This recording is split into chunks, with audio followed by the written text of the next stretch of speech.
సెలవు. నాకు జరిగిన సన్నివేశం ఇది చెప్పన్నా. అయితే ఒకప్పుడు అంటే చాలా రోజుల కింద ఒక సినిమాకు పోయినా నేను. సినిమాకు పోయిన తర్వాత నాకు ఏమైందంటే మధ్యలో ఎమర్జెన్సీ వచ్చింది. ఏం కాదు నేను చెప్పుకుంటా. ఎమర్జెన్సీ వచ్చింది. ఎమర్జెన్సీ వస్తే పోయినా. పోయేసరికి 2 రూములు డోర్లు ఉన్నాయి ఆల్రెడీ. చూసినా ఇక పావు గంట నిలబడ్డా, అర్ధగంట నిలబడ్డా, గంట నిలబడ్డా. లోపల ఉన్న మనిషి బయటకు వస్తలేడు. నాకు పిలువ బుద్ధి కాదు, చెప్పబుద్ధి కాదు, డోర్ కొట్ట బుద్ధి కాదు.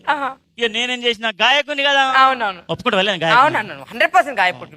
నేను ఒక పాట పాడతా, లోపల ఉన్న ఆయన అర్థం చేసుకొని బయటకు వస్తారని చెప్పేసి ఉపాయం అన్ని పాట అందుకుని.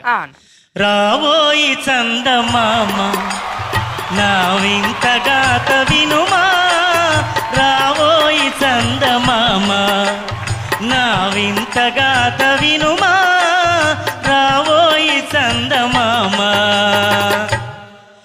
లోపలున్న ఆయన కూడా గాయకుడే. ఆ విషయం నాకు తెలియదు. ఈ ఆయన అందుకున్నాడు పాట. ఆగబోయి భారతీయుడా, కాస్త ఆగబోయి భారతీయుడా, ఆగబోయి భారతీయుడా. అవ్వా నేనైతే బయట గంట సేపా నిలబడి నేను అప్పుడే చెప్పిన నా పరిస్థితి ఎట్లా ఆగుడు లేదు. పాట అందుకున్నా. ఆగదు ఆగదు ఆపితే ఆగదు, ఆగదు ఏ నిమిషము నా కోసము, అది ఆపితే ఆగదు ఈ నిమిషము. అట్లా ఎట్లా పరిస్థితి.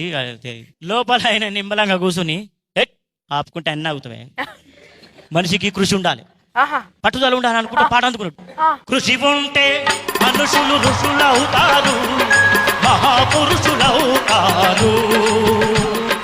అయ్యా నీ దండం పెడతా, నీ బాంచెను. కృషి ఉంటే ఋషులు అవుతారు కానీ ఆ ఋషికి కూడా ఇది సాధ్యం కాదు. నువ్వు ఇమ్మీడియట్లీ నా పరిస్థితి ఘోరమని. నా ఎట్లుంది పరిస్థితి అంటే బయట రగులుతోంది మొగిలి పొద, కన్నయ్యదా నాగిలిలా వస్తున్నా, నాగస్వర మోదేస్తా, కాటేస్తారో వాటేస్తారో.